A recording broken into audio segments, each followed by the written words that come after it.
झोपलेल्या प्रशासनाला जागे करण्यासाठी भव्य शेतकरी आसूड मोर्चा। आत्महत्या केलेल्या शेतकऱ्याच्या अस्थी हिंगोलीतील शेतकरी मुख्यमंत्र्यांना पाठवणार। आत्महत्या केलेल्या शेतकऱ्यांच्या अस्थी घेऊन रविकांत तुपकर यांच्यासह शेतकऱ्यांनी एकत्र येत हिंगोलीच्या जिल्हाधिकारी कार्यालयावर मोर्चा काढला। आत्महत्या केलेल्या शेतकऱ्याच्या अस्थ्या घेऊन रविकांत तुपकर यांच्यासह शेतकऱ्यांनी एकत्र येत हिंगोलीच्या जिल्हाधिकारी कार्यालयावर मोर्चा काढला। हिंगोली जिल्ह्यात सततची नापिकीमुळे शेतकऱ्यांच्या डोक्यावर कर्जाचा डोंगर वाढत चालला आहे। एकीकडे शेती पिकत नाही आणि दुसरीकडे निसर्ग साथ देत नाही, यामुळे शेतकरी खूप हालाखीचे जीवन जगत आहे। हिंगोली जिल्ह्याचे मागील वर्षात 40 शेतकऱ्यांनी आत्महत्या केली आहे, तर महायुती सरकारने सत्तेवर येण्यापूर्वी शेतकऱ्यांचा 7/12 कोरा करू अशी घोषणा केली होती, तरी अजूनपर्यंत शेतकऱ्याचे कर्ज माफ झाले नाही। त्यामुळे शेतकरी पीक कर्जापोटी आत्महत्या करत आहे। महाराष्ट्रामध्ये 8 ते 10 शेतकरी आत्महत्या करतायत, हे खुद्द राज्याच्या कॅबिनेट मंत्र्यांनी सांगितलेलं आहे। आणि किती शेतकऱ्यांच्या आत्महत्या झाल्यावर सरकार आमच्याकडे लक्ष देईल। आता अजून किती बळी गेले पाहिजे आमचे? एका बाजूला तुम्ही म्हणता तिजोरीत पैसा नाही, मग आमदारांचे पगार थांबले का? कलेक्टरचा पगार थांबला का? तहसीलदाराचा पगार थांबला का? शक्तीपीठ महामार्गासाठी पैसे, जालना नांदेड समृद्धी महामार्गासाठी पैसे, क्रिकेटचं स्टेडियम बांधण्यासाठी किंवा त्याचं ते स्टँड बांधण्यासाठी तुमच्याकडे पैसे आहेत, मग इतर गोष्टींसाठी तुमच्याकडे पैसे आहेत, मग शेतकऱ्याला द्यायला तुमच्याकडे पैसे का नाही? गेली 4 वर्ष झाले सोयाबीन कापसाला भाव नाहीये, लोक मरणाच्या दारात उभे आहेत आणि पीक विमा मिळायला तयार नाही।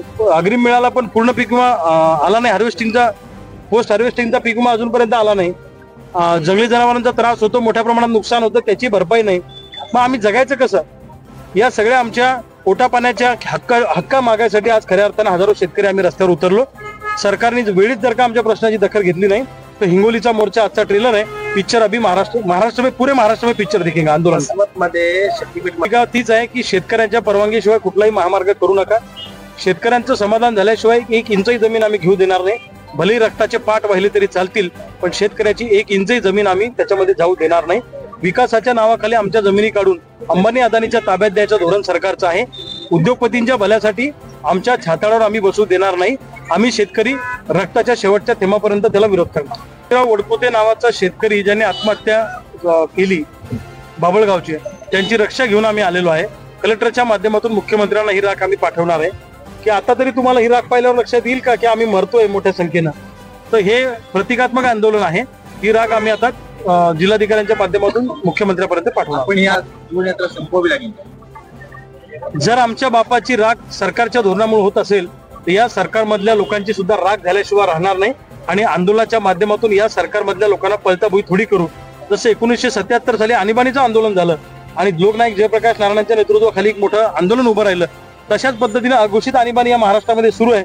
आणि या अघोषित आणीबाणीच्या विरोधामध्ये जसा 77-78 ला उठाव झाला होता देशामध्ये, तसा उठाव लवकरच तुम्हाला शेतकऱ्यांमधून झालेला दिसेल। मला सांगा, म्हणजे आता फक्त कपडे सरकारच्या हिशोबाने घालायचे बाकी आहेत। उद्या आम्ही बनियन कोणत्या कलरचं घालायचं आणि कोणत्या कंपनीचं घालायचं, ती कंपनी जर अमित शहा साहेबांची असेल तर तेच कंपल्सरी करतील। स्मार्ट मीटर सारखं घेणं देणं मीटर बदलतायत, हे लावायचं ट्रॅक्टरला, ते लावायचं, काही गरज नाही सगळ्या गोष्टींची। अरे तुम्ही आमच्या सोयाबीनला भाव द्या, आमच्या कापसाला भाव द्या, आम्ही आमच्या ट्रॅक्टरला काय लावायचं लावून घेऊ, जे लावायचे ते। त्यावर ही गदा आहे, काय खायचं, कसं राहायचं, काय प्यायचं हे तुम्ही नाही ठरवू शकत ना। प्रत्येकाला स्वातंत्र्य आहे आणि सरकारने कोणत्या लेवलपर्यंत हस्तक्षेप केला पाहिजे याच्या काही मर्यादा आहेत। सरकारने लोकांचं जगणं सुखकर करण्यासाठी हस्तक्षेप करावा। आम्ही झोपायचं कधी, उठायचं कधी आणि आम्ही काय करायचं हे सरकारने सांगू नये आम्हाला। हा म्हणजे आता समजा रोजच्या 8 शेतकरी आत्महत्या करतोय, जेव्हा रोज 100 शेतकरी आत्महत्या करतील तेव्हा तुम्ही कर्जमाफी देणार आहे का? आज कर्जमाफीची आवश्यकता आहे। एक तर सरकारने आश्वासन दिलं होतं, ते सरकारने पाळलं पाहिजे अशी आमची भूमिका आहे। आणि सरकार जर ते आश्वासन पाळणार नसेल तर सरकारच्या बुडाखाली आग कशी लावायची हे आम्हाला शेतकऱ्यांना चांगलं माहिती आहे। शेतकऱ्याच्या नादाला सरकारने लागू नये। नाही, चाबकाचा अर्थ असा आहे की जर तुम्ही आमच्यावर अन्याय करत असाल, जसं क्रांतिसिंह नाना पाटलांनी पत्री सरकार स्थापन केलं होतं, इंग्रजाच्या पायामध्ये पत्र्या ठोकायचं काम केलं, चाबुकाचे फटके लावले त्यांच्या ढुंगणावर, तशाच पद्धतीनं पुन्हा एकदा पत्री सरकार म्हणजे प्रति सरकार, हे सरकारमधले लोकांचे फटके मंत्र्यांच्या पाठीवर आणल्याशिवाय आम्ही राहणार नाही अशी आमची भूमिका आहे।